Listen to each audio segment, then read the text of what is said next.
Hi there, everyone. Welcome to our new set. We're in coronavirus 2020 mode and making changes because we got nothing better to do. We got a light now. We got 2 chairs instead of a couch. And tonight we watched Batman Forever, which is the 3rd Batman film in the original Batman film quadrilogy. So Connor, what is the plot of Batman Forever? Batman Forever takes place in the same universe as the first 2 Batman films, but now Val Kilmer stars. Basically, Batman is fighting Two-Face, who kind of just appears, and he meets a woman named Dr. Chase. And Dr. Chase is in love with him. But then he fights Two-Face, and Two-Face gets away. Then, flash forward a little bit, Bruce Wayne meets one of his employees, Edward Enigma. Edward Nigma. You know, like Ligma?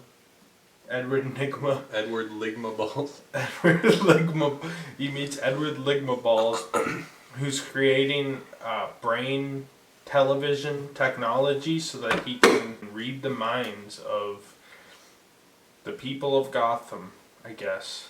And Bruce Wayne doesn't support the technology. He doesn't take it. So Edward gets fired after he murders his boss. He then becomes the Riddler, teams up with Two-Face, and Two-Face kills Robin's parents. It's kind of just a list, because this movie plays out like a list of events. But, so Two-Face murders Robin's parents, Dick Grayson's, and his brother. And then Dick Grayson gets taken in by Bruce Wayne. And basically, a bunch of shit goes on. He joins Batman. Him and Batman fight Riddler and Two-Face. Dr. Chase figures out Bruce Wayne's identity, of course, because Everyone does in this universe. And they become lovers. And they defeat Two-Face and Riddler. So, Aidan, what did you think of Batman Forever? Truthfully, I kind of loved it. Well, I don't know if I'd say loved, but I do like the stupidity of it. I mean, it's very over the top, it's very cartoony, it's very silly. But also, I don't know, man, there's something about it. It's kind of fun. I like Val Kilmer as Batman probably more than Michael Keaton for the most part. Especially because Michael Keaton was not really in Batman Returns. Right. This movie has a lot more Batman than the last one. Yeah, this movie is definitely a Batman film. The Robin character's fine. He works, I guess. He's a little bit strange, I guess. He's like weird homosexual motorcycle man that lives with Bruce Wayne, I guess. My boy Alfred's back and actually gets to do something in this movie. He's got quite a bit of speaking. I liked him in the first one. He wasn't so much in the second one. Two-Face and Riddler as villains are questionable. Jim Carrey as the Riddler is almost borderline unwatchable for the most part. It's very cringe, way too over the top. He does that Jim Carrey thing where he does a lot of faces and weird dances and stuff. It doesn't really work for me. Right, he overdoes it pretty hard. He goes a little far in a few places. The funny thing is, if you look at like him as Dr. Eggman in the Sonic movie, if he just did that, it would have worked more because it's slightly more refined. Yeah. That would have kind of worked for the Riddler, It's kind of weird. But then you look at the Riddler. I mean, honestly, as far as it goes, they're somewhat similar characters. They're evil, tech genius villains. Yeah. Who want to kill our protagonist. So if he just had if he did kind of like he ended up doing with Dr. Robotnik, it probably would have worked pretty fine. But yeah. The Riddler kind of, he kind of just took it too far to the point where it was just kind of annoying. And as far as Two-Face goes, maybe not enough. I mean, there is some stuff I like with Two-Face. Like him living in a house that's like split down the middle with like Right. angels on one side and like glass tables, and then like a heavy metal table and devils on the other side. But I think for the most part, he doesn't really do a lot, and he doesn't really do a lot of Two-Facey stuff either. They talk about how the coin is his weakness in the movie, but at the same time, he uses the coin like twice in the movie, and then just otherwise just murders everyone he sees. Right. It doesn't feel excessively Two-Facey because they don't really play into that whole like fake gimmick he has. He's not really like he doesn't really have like a split personality. There's like brain traumas made him crazy. Yeah. Well, pretty much the only time he actually flips the coins, he does it like 3 times in the movie, the actual coin flip, and then otherwise he just kind of does whatever he wants. And it's pretty much just so they had a convenient way to get rid of him. The chase girl is whatever to me as well. I mean, I thought she was really fucking annoying at first, but she ended up just becoming more meh by the end. I mean, like when she's in love with Batman, they really overdo it, but once she becomes more she's weird because like I don't know, if they had like Bruce having a psychologist that he falls in love with, that would have been one thing. But she's like horny for Batman and like dripping for Batman and like activates the bat signal to show off her titties to him, and right. She's in like lingerie and goes up there. And she just somehow broke into the police station and got to the bat signal and knew how to operate it, fired it up just so she could try to bang Batman. Right. That's a little obnoxious. But like I said, I like Val Kilmer. Robin Kidd is okay. Harvey Dent, he's alright. Not great, but not awful. Some of there is a couple things. The production design in this movie is fantastic. I mean, it's retarded, but it's also fantastic. I like the fog everywhere. Neon, very 90s. Oh yeah. They didn't overdo it as much as they do in Batman and Robin. There's a lot of like, they show a lot of the city. Like there's the big helicopter safe thing at the start where you see a lot of the city, and it looks kind of neat. I mean, there's a lot of like dated CGI and stuff in there, but well, it definitely has a unique world. It has a unique world, somewhat sci-fi, where and then I thought Tim Burton's felt very fantasy, but yeah. Joel Schumacher's feels very sci-fi. Well, Robin steals the Batmobile at one point and goes to this nightclub that's full of like neon raver biker gangsters, and they all have like glow in the dark face paint on and mohawks, and he chases them into this big neon alley. And it's actually kind of cool. Like it feels like cheesy. It feels like a schlockier Total Recall or something. It kind of does. It's a little. It's like very slight sci-fi. Not like the year 3000 sci-fi, but like 2050 sci-fi, which is kind of fun. And I just love a lot of the. It's neo 90s, dude. It is neo 90s. I love Two-Face's house where he's got. I already talked about it a little bit, but like he has like an angel girlfriend and a devil girlfriend, and they each have. He has like this chair that's perfectly split down the middle, and then one side's glass table, and the other side's like this black mess, and like I don't know. There's a lot of funny things. Honestly, the production design is fantastic in this movie. There's a lot of really cool. Like you can tell, like a lot of the times you'll look at like movies and they'll release concept art.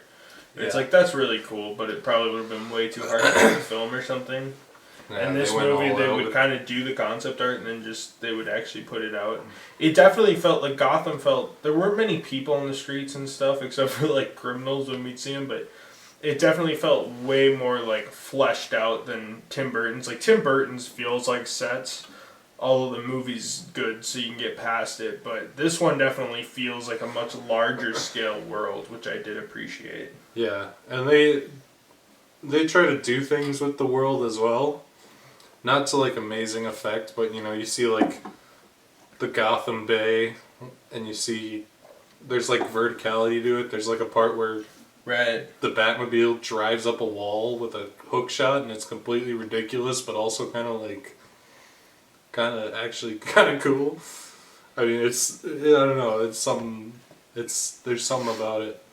I hear a lot of people shitting on this Batmobile, but it's basically like they took the Tim Burton Batmobile and wanted to like toss it into Joel Schumacher's world, and it works super well for me. It does. I like when he does the hook shot up the building. It like shoots a burst, like a jet burst out of the bottom to jump up so it can shoot the hook shot.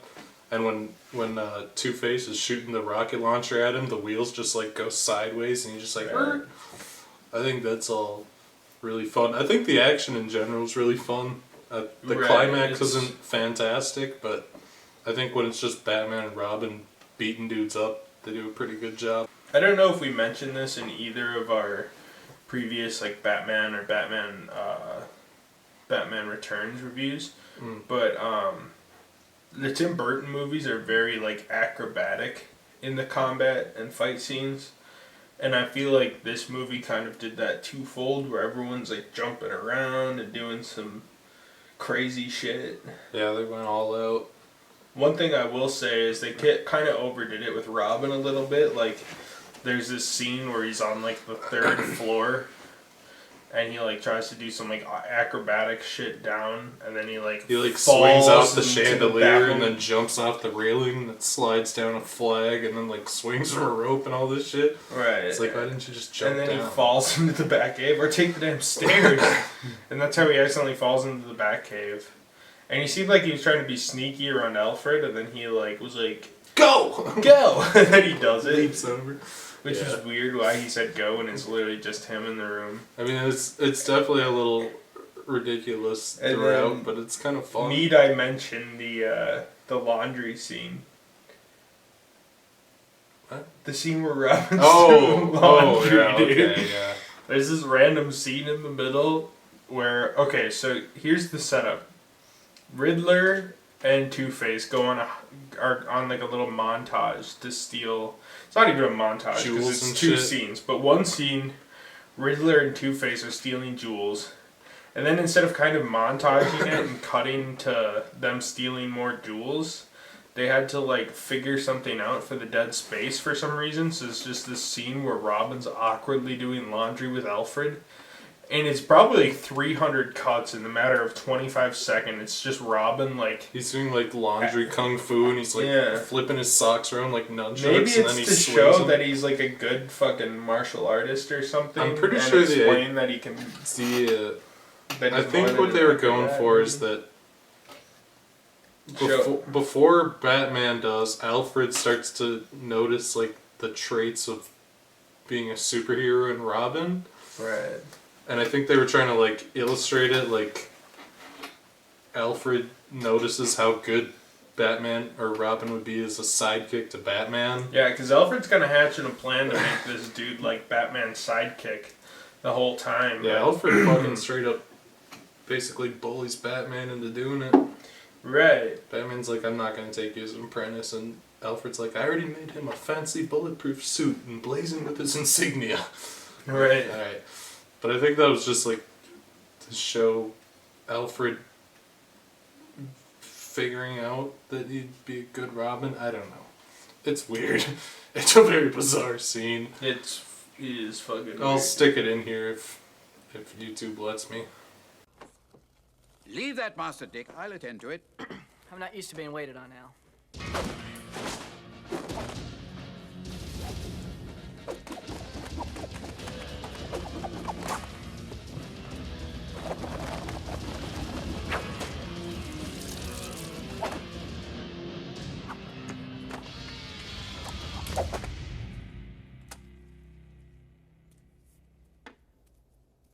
But yeah, music is definitely a downgrade.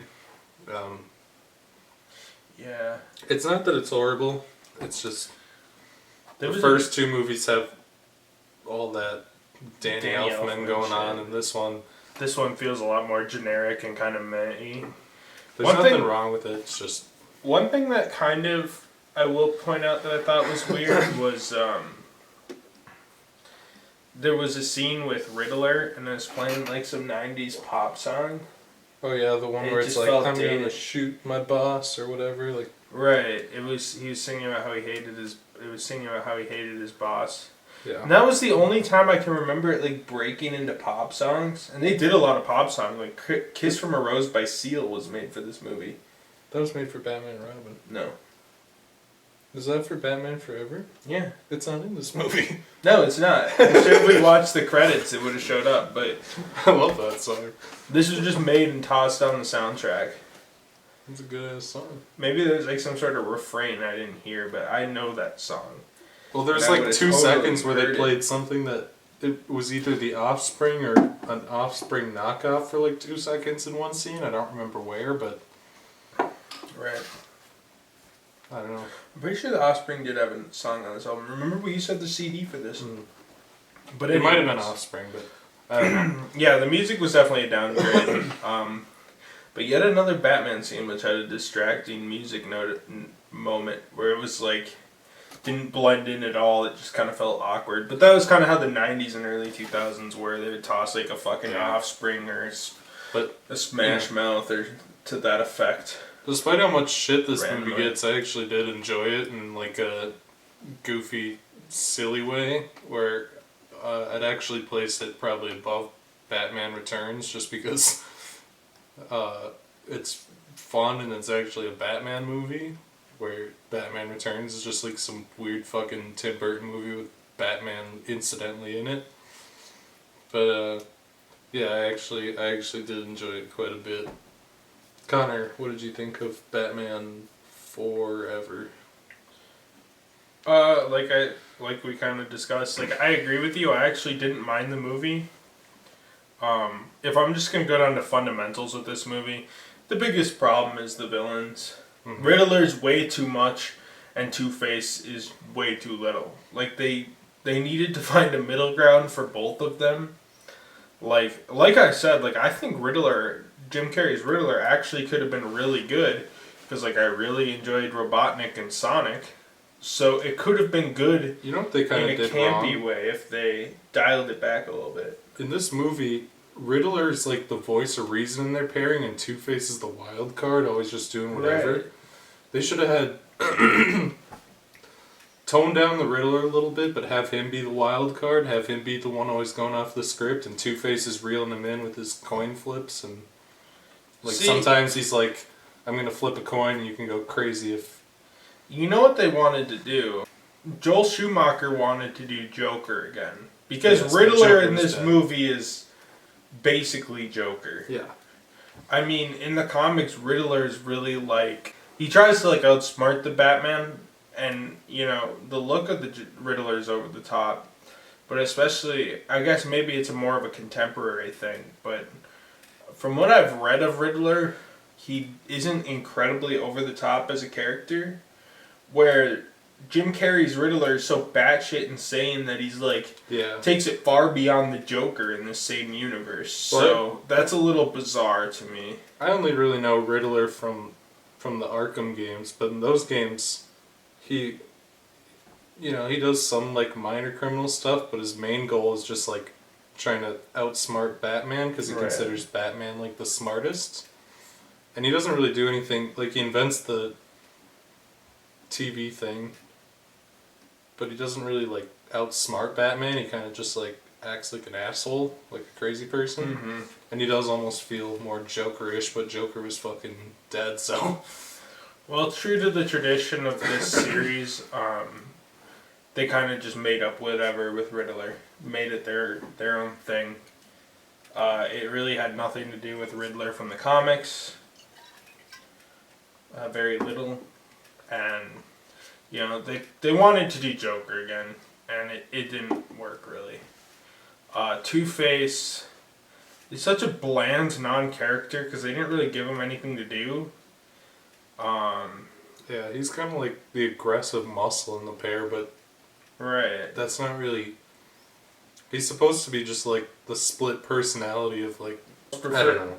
I would have actually preferred the opposite of what you said. I would have liked Riddler to be the straight man and Two-Face to be inconsistent, because That he's could have kind been of a pretty good, split too. personality, so if they actually played into the coin thing more, they could have had him sometimes like being down and kind of trying to help Riddler with everything, but then maybe in the Other middle of like times a he's battle or something or whatever, he decides to do something else because of his split personality. Because it is kind It of could have been like pretty a fun too.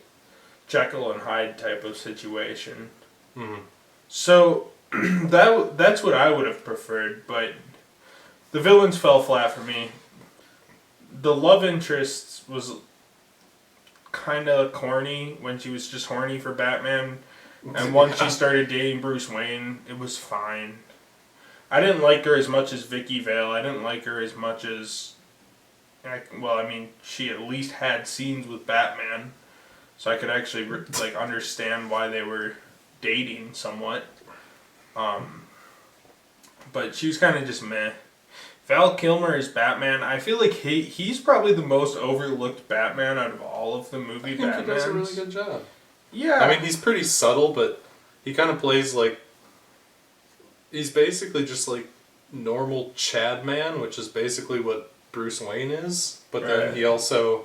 They kind of... Like, it's not... He still keeps some of that Keaton awkwardness that Yeah, they a little established. bit. Well, I think they kind of try to play into that, where he has like the psychological issues, and they touch on it. It's not like incredibly well done, but Right. they do enough with it. And also, he's just kind of like, you know, you can kind of see him being like an actiony guy, but also he kind of looks like just like not that actiony. He's not like Arnold Schwarzenegger buff or like anything like that. He's just kind of like moderately fit, moderately good looking guy, which is kind of a good place for Bruce Wayne, I feel. Right. Yeah, I mean, I don't think he was, he did ape a lot off Michael Keaton, but he kind of brought his own flair, and I thought he was believable.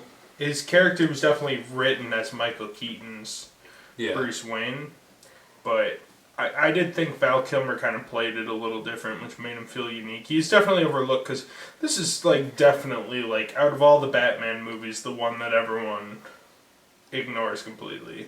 Yeah. Like, Batman and Robin's the shitty one. Batman's the old one. Batman Returns is the good one that no one's seen in 10 years. Everyone's just like, this one's really good, and then it's like, have you watched it? And then you got, like, the Dark Knight trilogy, which everyone cocksucks. But that kind of, like, leaves Val Kilmer in a position of being, like, the forgotten Batman, but I felt like he did a good enough job. I kind of like the James Bond thing that's going on with the rotating actors, the rotating tones, where every movie is kind of different, but it also brings its own strengths and weaknesses to the table. And that's not something that would never fly today, but it's kind of fun, Yeah, no, I think Warner Brothers kind of tried to do that, except I'm pretty sure Batman and Robin kind of flopped. I don't really remember, but something happened with Batman and Robin, and it critically sucked, so maybe that was part of it, but killed the viability of the franchise. But I really don't mind that at all. Like, I mean, it definitely is like a short kind of James Bond series where up to Daniel Craig, all the James Bond movies are in continuity, but it's clearly different tones. Like, honestly, like, it's kind of refreshing compared to, like, Tony Stark has been Iron Man for goddamn 15 years now. Right. Where And, now like, it's like getting on the infinite contract. You watch these movies, we've been watching these one a night, and it's like the entire cast of the movie shuffles every movie, and they just like go all over the place, and it's kind of fun just to see like a bunch of different creative takes on the same thing, Right. No, definitely. I did hear this was like this was like a script Tim Burton was they were originally developing for Tim Burton, and he kind of dropped out, and a lot of it kept, which kind of he was still a producer on this one too. Right, but So I think he did get a little bit into production, so they kind of had to like give him something. And if they say produced by Tim, the director of Batman, looks good. I don't know. Well, from what I read, I was reading about Batman Returns while editing from what it sounds like, is basically he was so interested in the Catwoman project, he's like, you guys can just do whatever on Batman Forever, but I'll supervise it. So it seems he did have a fairly big hand in this movie, even though he wasn't really down with the whole, like, more lighthearted direction they were going, I guess. This is a little bit ironic. He was like really down with Catwoman, and basically was like, oh, fuck it, I'm gonna jump ship. Yeah. But yeah, I mean, he must have been really down with Catwoman because that's what he liked in That's why Batman Returns turned out the way it did. Well, that and Michael Keaton just didn't want to be in it. They upped his salary from like $4 million to $10 million, and then he made the scriptwriter cut all his lines, so he didn't have to be in it. I bet he was kind of scared to be typecasted as Batman or something. And his goal was to kind of get out of it, pull it back a little bit.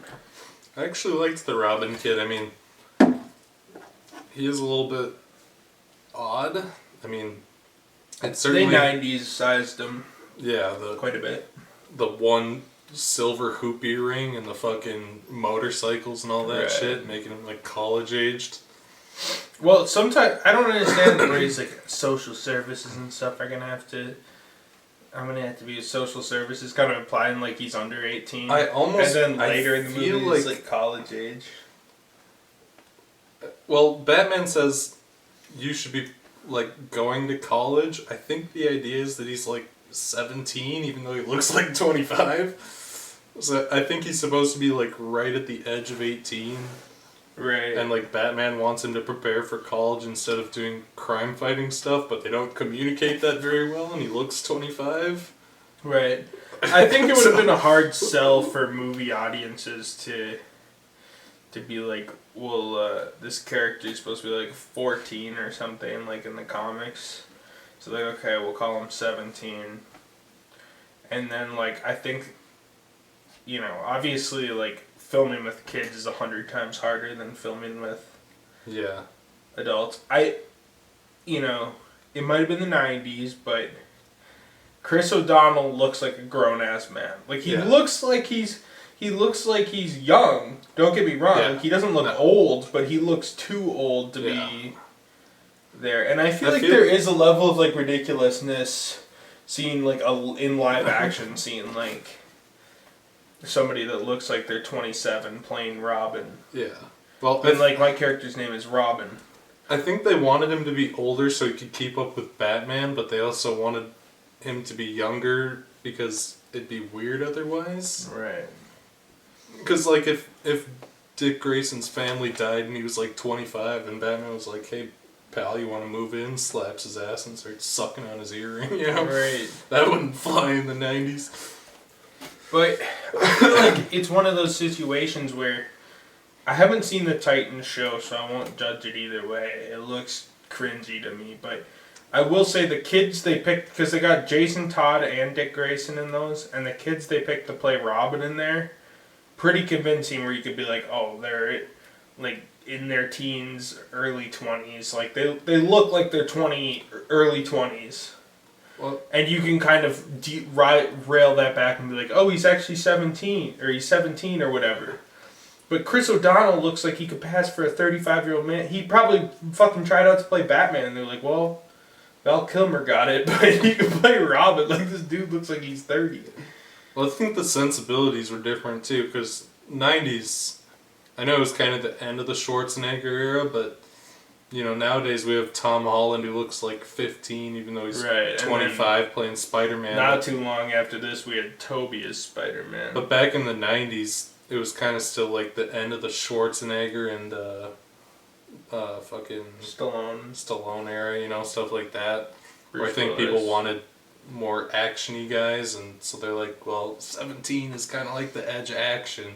It's kind of funny. But they had like real 17-year-olds who were too small, so they're like, okay, get this 25-year-old guy in here. Right, but the thing is, Tom Holland is like 20, I think he's like 24 now, 23. I think he's just slightly younger than me. I think he's like 5 or 6 months younger than me. Right, so, I mean, you would think they would, you know, it's like you could find people that look younger. I don't get why they had to find someone that looks so old. Even like Toby and Spider-Man. Maybe part of it's that I feel like Chris O'Donnell's like a big dude too. Not that he's like fat or anything, but he's like muscular and big, and it's like, I go to a high school and pick out one person that looks like Chris O'Donnell. I know people don't like him, but I actually do like Chris O'Donnell in this movie. I don't mind him. I think his acting was good. I think it almost would have been better if they just changed the story somehow to where, like, after his family dies, he starts going out crime fighting and he's slightly older, and then Batman, like, meets up with him and takes him under his wing or something. Right. I mean, Robin's origin... Just because, like, he's obviously not 17. He's obviously fucking not 17. So if you just say he's 25 and Batman takes him under his wing and teaches him...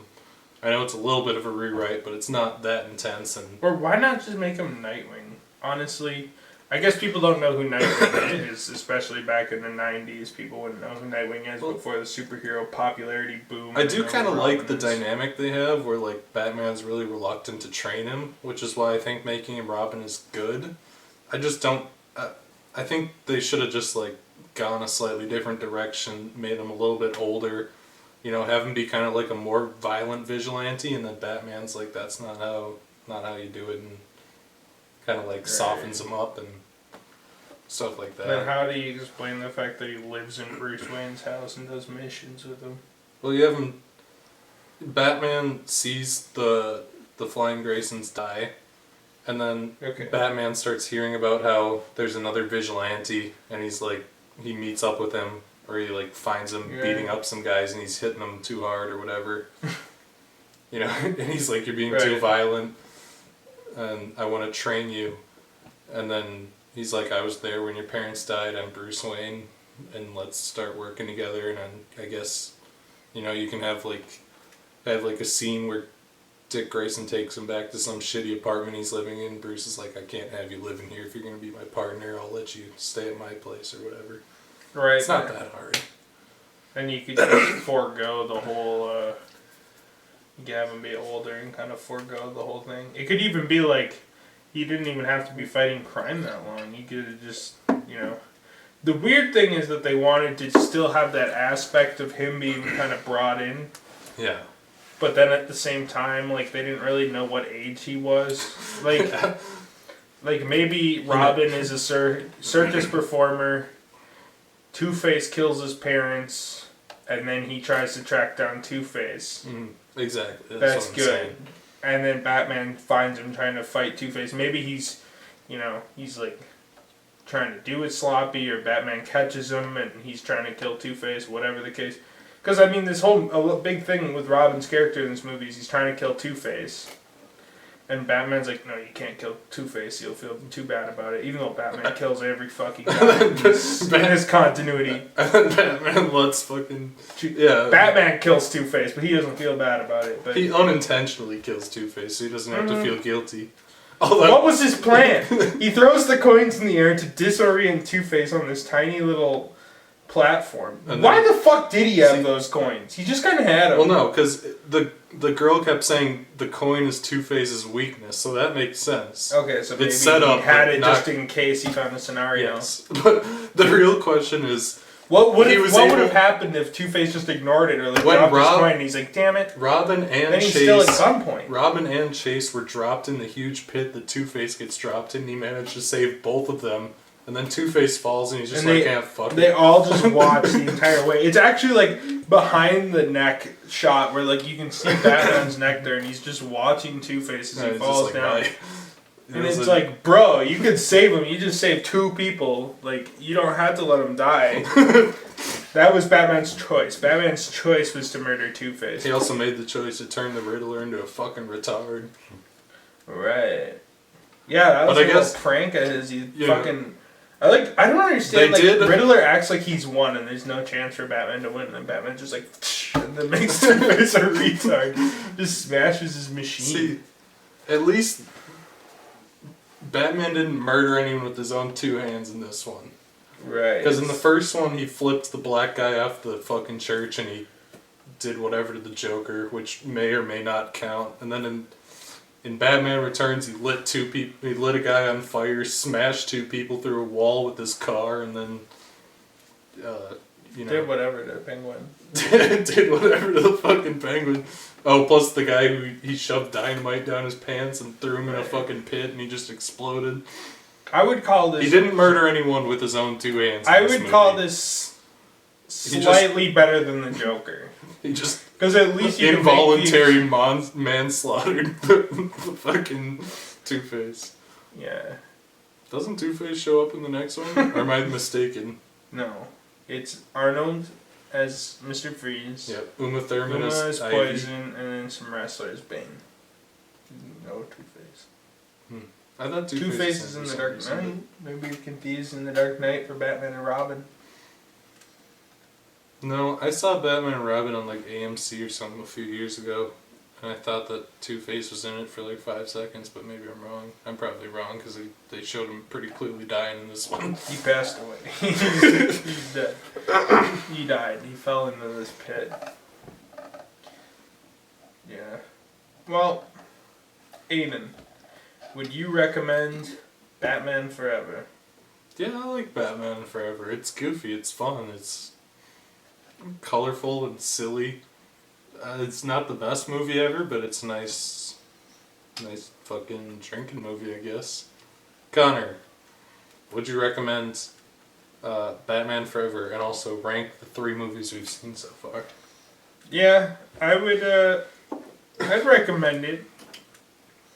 I mean, it is a campier time if you're used to, like, if you're going for, like, if you're like, oh, I'm a diehard, like, I need Batman to be dark, then no. This is slightly campier. Disqualify all 4 of these movies. But yes, this would I was going to say to my point, I don't think this is too off from what we saw in, like, the first Batman in terms of campiness. In fact, in ways it's less campy than the other ones. It's just brighter. I mean, yeah, this one different style, but the first movie's a lot campier than this. Well, and so is the second one is way campier. The first second one, one's a camp. The first one you could make an argument is fairly grounded, but the second one is a sewer mutant and his army of rocket penguins attacking the city. Right. This isn't much campier than that. If I had to rank them at this point, I would definitely say the Batman on top. And then this might be a cop-out, but Batman Returns and Batman Forever kind of tie in ways. Because Batman Forever is a much better Batman film, but if I'm looking at the fundamentals of filmmaking, Batman Returns is a better film. I had a good time with both, I suppose. It's kind of hard to say. Like, I kind of consider both of them, like, 3 out of 5 movies. Like, I'm like, it's not bad. It has its quirks I like. I don't hate it. I had a decent time watching it, but neither of them I would consider, like, artistic cinema. The irony is Batman Returns has great villains and a horrible Batman. And this movie has a good Batman and terrible villains. Right.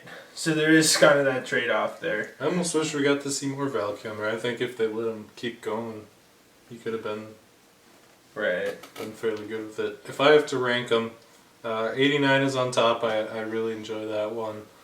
I think I'd put this one just slightly above Batman Returns, just for, like, the fun factor of it. I think this movie's a lot more fun to watch than Batman Returns. So I'm just going to put it, like, just a squeak above. Not a whole lot, but just, like, it's... Right. I enjoy the goofy, campy stuff, though, so... I could see a lot of people putting Batman Returns above this. I still think 89 is definitively the best one, though. Well, we can see how this ranking goes on, dude. Let's see what happens with Batman and Robin.